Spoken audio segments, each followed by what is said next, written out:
सड़कों पर बिखरे ये पत्थर बता रहे हैं कि यह अचानक हुआ अटैक नहीं है, बल्कि पूरी प्लानिंग के साथ इसे एग्जीक्यूट किया गया। जब घरों में लोग सो रहे थे, लोगों की नींद पूरी तरह खुली भी नहीं थी, तब संभल की सड़कों पर बवाल मचा हुआ था। गाड़ियों को फूंका जा रहा था, जो सामने आ रहा था सिर्फ पत्थर बरसा रहा था, वो भी मुंह को छिपाए हुए। सोचिए, जब लोग सुबह घरों से मॉर्निंग वॉक के लिए निकलते हैं, शुद्ध हवा लेने के लिए बाहर आते हैं, लेकिन मुंह पर कपड़ा बांध कर आना गड़बड़ नहीं।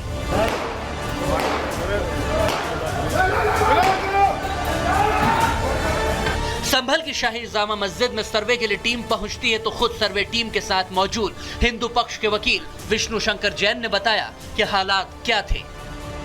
जैसे ये सर्वे वहां पे शुरू हुआ, भारी मात्रा में वहां पे एक वायलेंट भीड़, एक हिंसक भीड़ वहां पे इकट्ठा होने लगी, जमा होने लग गई और एक वर्ग विशेष के वहां पे नारेबाजी होना शुरू हो गई। सैकड़ों की संख्या में सड़कों पर जमा इन जिहादियों से पुलिस वाले लगातार शांति की अपील करते रहे, पूछते रहे कि आखिर पथराव क्यों किया जा रहा है, लेकिन इन उपद्रवियों के सिर पर तो खून सवार था। खून पुलिस कर्मियों और सर्वे टीम को निशाना बनाना। देखिए कैसे। शांत रहो, क्यों बलवा कर रहे हो? कौन क्या कह रहा है? अरे क्यों हो रहा है? शांत रहो, शांत। हम तुम्हें समझा रहे हैं, शांत हो जाओ, शांत। पत्थरबाजी मत करो। पत्थरबाजी मत करिए। गलत बात है, बिल्कुल गलत। एक सड़ो। पुलिस वाले अपील कर रहे हैं, पत्थर ना फेंकने के लिए कह रहे हैं, लेकिन पत्थरबाज पथराव करने में कमी नहीं रख रहे। शांत रहो, क्यों बलवा कर रहे हो? कौन क्या कह रहा है? अरे क्यों हो रहा है? शांत रहो, शांत। हम तुम्हें समझा रहे हैं, शांत हो जाओ, शांत। पत्थरबाजी मत करो। पत्थरबाजी मत करिए। गलत बात है, बिल्कुल गलत। एक सड़ो। जो प्रशासन है उसने उनको हटाने के लिए जितने लाउड स्पीकर्स हैं उससे अनाउंसमेंट दिया, उनको समझाने की पूरी कोशिश की। इनफैक्ट मस्जिद से भी उनको पूरा बताने की कोशिश की गई कि सर्वे की टीम के साथ उनके लोग, उनके वकील यहाँ पे मौजूद हैं और सिर्फ वीडियोग्राफी, फोटोग्राफी हो रही है। अब अखिलेश यादव जो मुजफ्फरनगर में वोटिंग के दौरान हुए बवाल के बाद महिला पर बंदूक ताने हुए अधूरा सच दिखा रहे थे, लेकिन संभल में हुए पथराव और पुलिस की रोकने वाली कोशिश शायद इन्हें दिखाई नहीं दे रही। सबसे पहला कारण ये है कि यहाँ पे जो सच है वो लोगों के सामने ना आ सके, इसके लिए पूरा भरसक प्रयास किया जा रहा है। उसके लिए डराने, धमकाने की और इस तरह की चीजें करने की कोशिश की जा रही है। संभल की शाही जामा मस्जिद मस्जिद ही है या फिर हरिहर मंदिर, इससे पर्दा तो एएसआई सर्वे की रिपोर्ट के बाद ही खुलेगा। लेकिन जिस तरह से सर्वे रोकने के लिए पथराव के साथ आगजनी और तोड़फोड़ की गई, वो इस बात की ओर इशारा कर रहा है कि इस सच को दबाने की कोशिशें की जा रही हैं। क्योंकि अगर मस्जिद में मंदिर के सबूत नहीं है तो सर्वे कराने में दिक्कत क्यों है? सवाल तो यही है कि सर्वे से आखिर दिक्कत क्या है दर्शकों। लेकिन अब मैं आज आपको बताने वाला हूं कि कैसे इन पर एक्शन लिया गया है। पत्थरबाजी तो देख लिया आप, लेकिन इन पर एक्शन क्या हुआ है दर्शकों आपको बताता हूं। बवाल के बाद दंगाइयों को पकड़ने की कवायद शुरू की जाती है।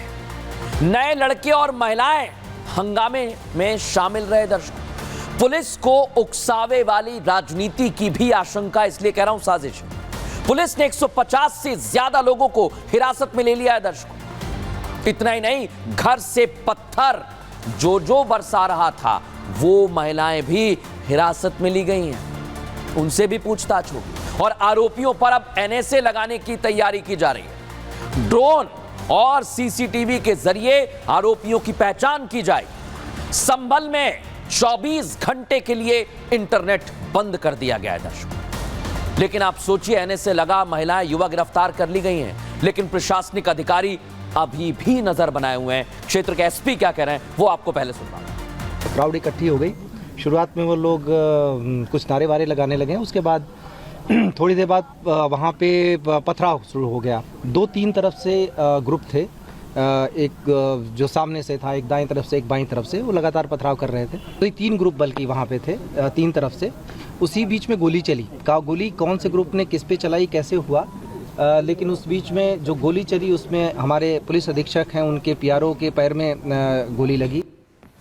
सोचिए आप, पुलिस कर्मियों को निशाना बनाया गया। इसलिए दर्शकों बार बार कह रहा हूं साजिश है। लेकिन इस पर योगी आदित्यनाथ की पुलिस की क्या तैयारी है, प्रशासन की क्या तैयारी है, वो इस रिपोर्ट में दिखा दें।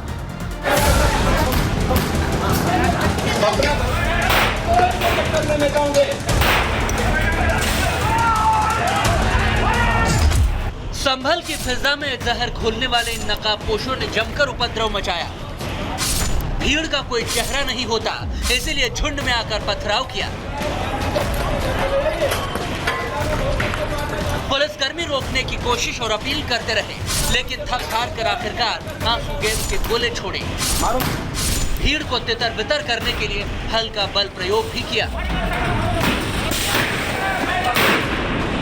ये घर है, घर में पूरी तरह यहाँ पे तोड़फोड़ की गई है। ये देखिए फ्रिज यहाँ पे तोड़ा गया है। ये आगे की तस्वीर ये देखिए, पानी का नल यहाँ पे खुला छोड़ा हुआ है और इसके अलावा ये कांच को डैमेज किया गया है। डैमेज करने के बाद अंदर की तस्वीर दिखाऊं तो ये कमरे की तस्वीर है, एक्सक्लूसिव तस्वीरें हैं। देखिए जो पूरा जो कांच का टेबल था वो पूरी तरह तोड़ा जा चुका है। तो ये दंगाई थे या फिर लूटपाट के इरादे से आए थे, ये अभी फिलहाल साफ नहीं हो पाया। संभल को सुलगाने वाले उपद्रवियों को शायद इल्म नहीं था कि वो जो कर रहे हैं, जहां कर रहे हैं, वो योगी का प्रदेश है और जो भी कानून के खिलाफ या समाज को बांटने वाला काम करेगा, योगी उसका इलाज करना बखूबी जानते हैं।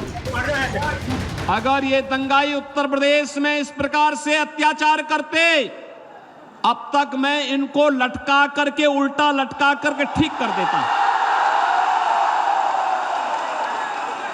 और वह हाल इनके कर देते कि इनकी 7 पीढ़ियां भूल जाती कि दंगा कैसे होता है। सुबह सुबह अपने नापाक मंसूबों को अंजाम देने पहुंचे इन जिहादियों को शायद ये नहीं पता था कि उनकी हर हरकत कैमरे में कैद हो रही है और अब इन्हीं कैमरों के जरिए धरपकड़ भी शुरू हो गई। अब तक 150 से ज्यादा को हिरासत में लिया जा चुका है। पूरा इलाका छावनी में तब्दील हो गया है। नकाबपोश पत्थरबाजों ने बहुत बड़ी गलती कर दी है, ऐसी गलती जिसको योगी और योगी की पुलिस नजरअंदाज नहीं करेगी, पूरा हिसाब करेगी और ऐसा इलाज करेगी कि ये पत्थरबाज पत्थर फेंकते नहीं बल्कि हाथ जोड़कर माफी मांगते दिखाई देंगे।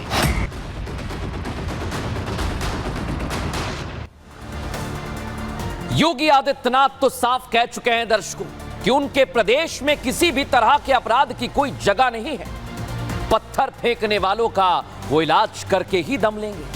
लेकिन समाजवादी पार्टी योगी को ऐसा करने नहीं देना चाहती है, ऐसा लग रहा है। इसलिए तो यूपी उपचुनाव में योगी से हारी अखिलेश की समाजवादी पार्टी संभल में जो दंगाई मैंने आपको दिखाए उनके साथ खड़ी हो गई है। दर्शकों, समाजवादी पार्टी दंगे का समर्थन कर रही है, ये हम नहीं कह रहे, आचार्य प्रमोद कृष्णम कह रहे हैं दर्शकों, और इसे वो अखिलेश यादव की उपचुनाव में हार की खींच करार दे रहे हैं। सुनवाता हूं आपको प्रमोद कृष्णन क्या कह रहे हैं।